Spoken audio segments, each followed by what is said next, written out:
Assalamualaikum warahmatullahi wabarakatuh. Alhamdulillah rabbil alamin, wassalatu wassalamu ala khatamil anbiya'i wal mursalin nabiyyina Muhammadin wa ala alihi wa sahbihi ajma'in, amma ba'd. Para jamaah yang dirahmati Allah, alhamdulillah pada pagi hari ini kita bisa bertemu lagi dan Allah berkenan mempertemukan kita. Kita berharap mudah-mudahan pertemuan-pertemuan kita, termasuk pertemuan kita pada pagi hari ini, benar-benar menjadi pertemuan yang mendapatkan ridho dari Allah Subhanahu wa Ta'ala. Amin. Para jamaah yang dirahmati Allah, tadi ini saya tertarik untuk membahas sesuatu yang terkait dengan dialog saya dengan teman-teman di kampus. Banyak orang yang belajar dan kemudian punya ilmu, punya kemampuan intelektual, itu tidak sadar bahwa sebenarnya ketika kita punya sesuatu itu ada sesuatu yang bisa menggoda kita untuk membuat kita itu lupa diri. Orang kaya bisa tergoda dengan hartanya sehingga menjadi pelit, bakhil, kikir. Seorang penguasa, seorang pejabat bisa menjadi seorang yang otoriter, sok kuasa. Orang ganteng, orang cantik, laki-laki yang ganteng, wanita yang cantik bisa sombong karena kegantengan dan kecantikannya. Dan segala macam kelebihan yang kita miliki itu bisa membuat kita sombong dan tidak tahu diri. Dan bahkan kita bisa salah arah karena kita tidak bisa memahami nikmat Allah yang telah diberikan oleh Allah pada kita untuk kita syukuri. Termasuk di dalamnya ketika seorang intelektual itu punya ilmu yang dianggap lebih oleh dirinya dan orang lain dibandingkan yang lain. Ini adalah sebuah tantangan karena godaan ilmuwan itu memang luar biasa. Nah, para jamaah yang dirahmati Allah, menuntut ilmu itu merupakan kewajiban bagi kita, dan kita tahu bahwa Rasulullah memang mengatakan seperti itu dan Allah juga mengisyaratkan, memerintahkan kita untuk itu. Talabul ilmi fardhatun ala kulli muslim. Menuntut ilmu itu merupakan fardhah, sesuatu yang wajib, sesuatu yang fardu, sesuatu yang seharusnya kita lakukan ketika kita menjadi orang Islam. Laki-laki, perempuan, semua orang itu punya kewajiban untuk menuntut ilmu. Dan selalu saya katakan bahwa kewajiban itu melekat pada setiap orang yang beragama Islam. Jadi kalau ada orang Islam yang tidak mau menuntut ilmu, tidak mau mencari ilmu, tidak mau belajar, itu menyalahi kodratnya sebagai seorang muslim. Nah, menuntut ilmu pengetahuan di samping merupakan kewajiban, ternyata juga memerlukan kehati-hatian, dan Allah menyiapkan ujian yang harus kita lalui agar kita menjadi seorang penuntut ilmu yang mukhlis, yang ikhlas dan munfi, dan memberikan manfaat untuk semua orang. Jadilah penuntut ilmu yang ikhlas, penuntut ilmu karena Allah, dan bagaimana ketika kita berilmu kita bisa memberi manfaat pada banyak orang. Saya masih ingat terhadap apa yang diperingatkan oleh guru-guru saya. Ada peringatan dari guru saya yang selalu saya ingat. Guru saya itu pernah membacakan sebuah hadis yang diriwayatkan oleh Imam Ibnu Majah dari sahabat Abu Hurairah radhiyallahu anhu. Satu saat Rasulullah itu pernah bersabda, "Man ta'allama al-'ilma liyubahiya bihi al-ulama'a wa yumariya bihi sufaha'a wa yasrifa bihi wujuhan nasi ilaihi adkhalahu Allahu jahannam." Barang siapa yang menuntut ilmu dalam rangka untuk bersaing dengan ulama atau untuk berdebat dengan orang-orang jahil, dengan orang yang bodoh, orang-orang yang tidak pintar, orang-orang yang tidak berilmu, untuk menarik perhatian orang lain, ya, dan dilakukannya juga untuk menarik perhatian orang lain, maka dinyatakan di dalam hadis itu adkhalahullahu jahannam, maka Allah akan masukkan orang itu ke dalam neraka jahanam. Ini ancaman yang luar biasa. Jadi kalau kita itu menuntut ilmu bukan karena Allah dan mencari ilmu untuk mendapat orang-orang yang tidak atau kurang berilmu, yang disebut dengan as-sufaha, orang-orang yang tidak berwawasan, kurang berwawasan, orang-orang bodoh, dan atau untuk mencari perhatian orang lain biar kita dianggap pintar, dianggap hebat. Adkhalallahu jahannam, Allah akan masukkan diri kita itu ke dalam neraka jahanam. Nauzubillahi min dzalik. Nah, para jamaah yang dirahmati Allah, hadis ini memberikan perincian tentang godaan yang sering dialami oleh para ilmuwan, para cendekiawan, para intelektual, penuntut ilmu dalam proses pengamalan ilmunya. Memang Allah menyebutkan di dalam kitab suci Al-Quran bahwa Allah akan meninggikan derajat orang-orang yang memiliki ilmu dan orang-orang yang tidak berilmu. Itu akan bisa terendahkan derajatnya karena tidak punya ilmu. Tetapi sekali lagi, tidak hanya punya ilmu tapi juga punya iman. Jadi dibandingkan orang yang berilmu itu derajat lebih tinggi, tetapi ada kata iman di dalamnya. Di dalam ayat yang terkenal yaitu pada surat Al-Mujadalah ayat 11, surat ke-58 ayat 11, Allah menyatakan, ya saya potong saja ayatnya, yarfa'illahu alladhina amanu minkum walladhina utul ilma darajat. Allah akan mengangkat derajat orang-orang yang beriman dan yang diberikan ilmu pengetahuan. Nah, para jamaah yang dirahmati Allah, ini adalah janji Allah kepada orang yang berilmu tetapi imannya mendasari ilmunya, sehingga tidak hanya berilmu tapi juga beriman, tidak hanya beriman tapi juga berilmu, Allah akan mengangkat derajat mereka. Nah, banyak lagi kelebihan-kelebihan yang diberikan Allah kepada orang yang berilmu, para ilmuwan, para cendekiawan, para intelektual. Baik kelebihan-kelebihan yang bermanfaat untuk kepentingan dunia mereka maupun kepentingan akhirat mereka. Bahkan dikatakan malaikat pun mau bersujud kepada Nabi Adam alaihissalam setelah Allah mengajarkan beberapa ilmu kepada Adam alaihissalam. Ketika sebelumnya malaikat meragukan manusia karena menganggap sebagai makhluk yang suka berbuat kerusakan dan suka berperang, suka bermusuhan. Nah, tujuan pokok kita menuntut ilmu itu adalah untuk betul-betul mendapatkan ridha Allah. Sehingga ketika kita itu berilmu, kita akan semakin tunduk dan patuh kepada Allah. Semakin tinggi ilmu yang kita raih, semakin baik ibadah kita.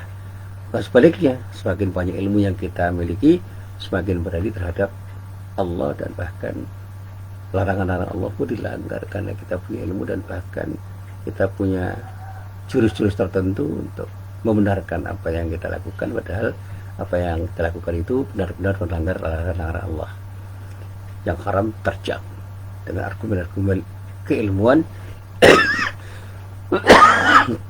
yang kita kemukakan, yang bisa kita kemukakan di hadapan banyak orang, sehingga apa yang kita lakukan yang sebenarnya salah itu bisa terkesan benar karena argumen-argumen yang kita bangun.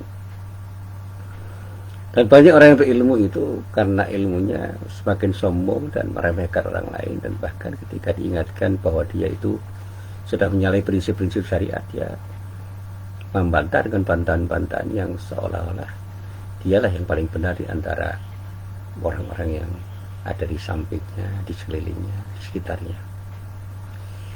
Nah, para jamaah yang dirahmati Allah, di antara godaan ilmuwan yang susah untuk dihadapi itu adalah godaan riya, sikap riya, bangga dengan ilmunya. Ilmu yang diberikan Allah itu membuat dia bangga, dan itu kesombongan yang bisa muncul, arogansi intelektual itu bisa muncul, dan ini godaan yang luar biasa. Dan sifat ini memang sering menggoda dan hanya orang yang mendapat perlindungan Allah yang bisa menghindarinya. Jadi godaan yang utama yang akan dihadapi adalah perasaan ingin dianggap ilmuwan agar bisa bersaing dengan ilmuwan yang lain, sehingga dia ingin mempertontonkan dirinya sebagai ilmuwan dan mencitrakan dirinya sebagai orang yang pantas dihargai karena ilmunya. Dan pikiran serta emosinya yang disibukkan dengan melihat orang lain dan berusaha untuk mengulinya, sehingga dia melupakan tujuan utama untuk menuntut ilmu, dia menuntut ilmu karena Allah dan ikhlas betul menuntut ilmu karena ingin mendapatkan ridha Allah. Jadi kita harus berhati-hati bagaimana kita membangun keikhlasan kita untuk mencari ilmu, dan pada saatnya ketika kita berilmu ya jadilah orang yang beri manfaat pada banyak orang. Ini godaan utama yang seringkali muncul. Nah, godaan yang kedua, dan ini peringatan untuk orang-orang yang suka berdebat dengan orang lain. Ilmu yang diberikan Allah itu hanya untuk menyombongkan diri dengan keinginan untuk mengalahkan orang lain dalam perdebatan yang dia lakukan, agar orang menganggap dirinya itu lebih hebat dibandingkan lawan debatnya. Nah, perdebatan itu tidak akan memberikan hasil apa-apa kecuali sifat bangga dengan ilmu yang diberikan oleh Allah, dan dia sangat bangga, sangat mantap untuk mengatakan dia hebat ketika mengalahkan orang lain dalam sebuah perdebatan.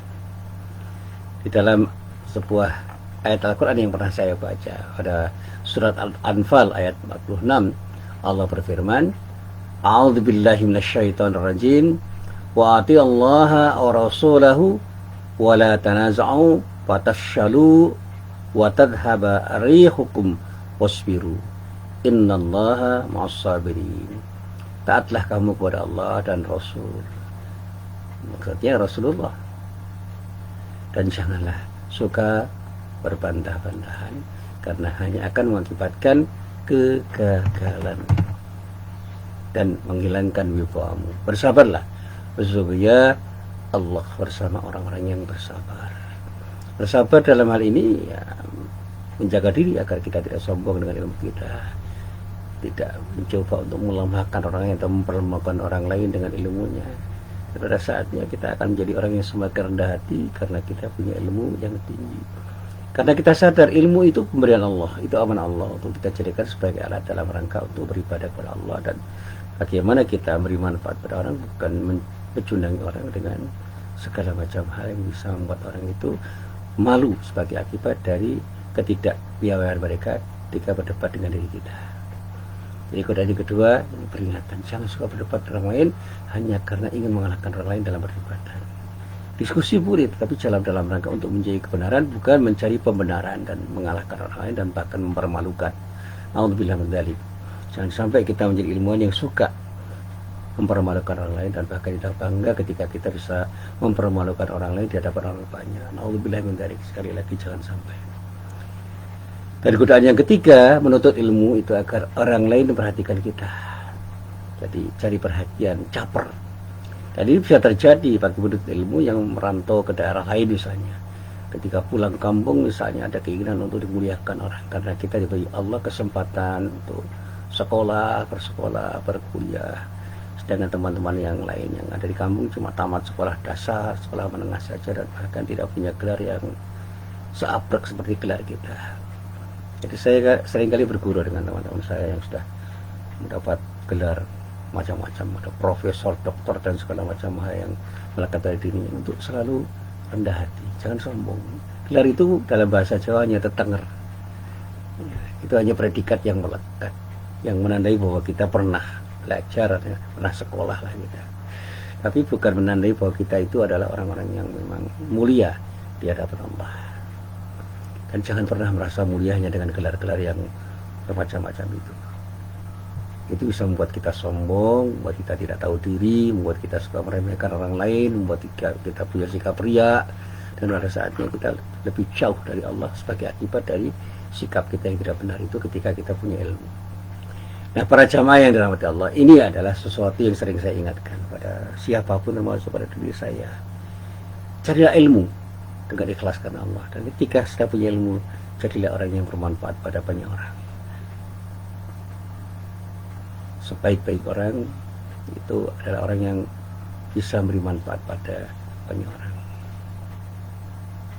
Jadi kalau kita tahu bahwa hadis-hadis Nabi yang mengatakan hal itu, sebaik-baik manusia itu adalah orang-orang yang paling bermanfaat untuk manusia, itu artinya jadilah orang yang beri manfaat pada orang.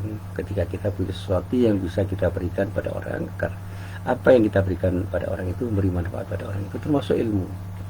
Makanya ketika saya mengajar, ketika saya mengaji, saya berpikir bagaimana saya bisa memberikan manfaat pada orang lain tanpa harus berpikir apakah orang lain itu akan beri manfaat pada diri saya atau tidak.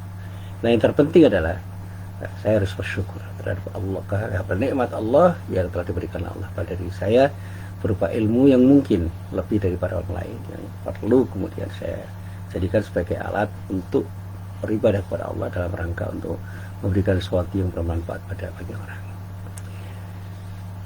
Nah, mudah-mudahan sekali lagi dengan kembali merenungkan tujuan kita dalam menuntut ilmu, kita semakin taat pada Allah dan akan bisa menghindarkan diri kita dari godaan-godaan yang akan mencari kita ke dalam neraka jahanam.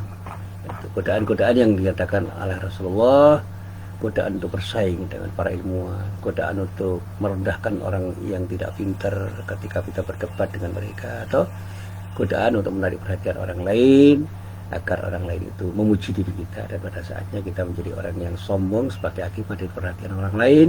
Dan bagaimana kita bisa bersaing dengan orang yang berilmu, dan orang yang menjadi pesaing kita itu menjadi orang yang terkalahkan dalam persaingan kita menurut perhatian atau pencermatan orang terhadap diri kita. Jadi sekali lagi, marilah kita mencari ilmu sebaik mungkin, dan semua kita lakukan dengan ikhlas karena Allah, agar Allah ridho. Dan pada saat kita punya ilmu, jadilah orang yang bermanfaat, memberi manfaat pada orang lain, pada banyak orang dengan ilmu yang kita dapatkan. Karena ilmu itu adalah amanah yang diberikan oleh Allah untuk kita manfaatkan dalam rangka untuk memberi manfaat juga kepada banyak orang dengan manfaat yang sebesar-besarnya. Inilah apa yang bisa saya sampaikan dalam kesempatan pagi hari ini, mudah-mudahan bermanfaat. Billahi taufiq wal hidayah. Assalamualaikum warahmatullahi wabarakatuh.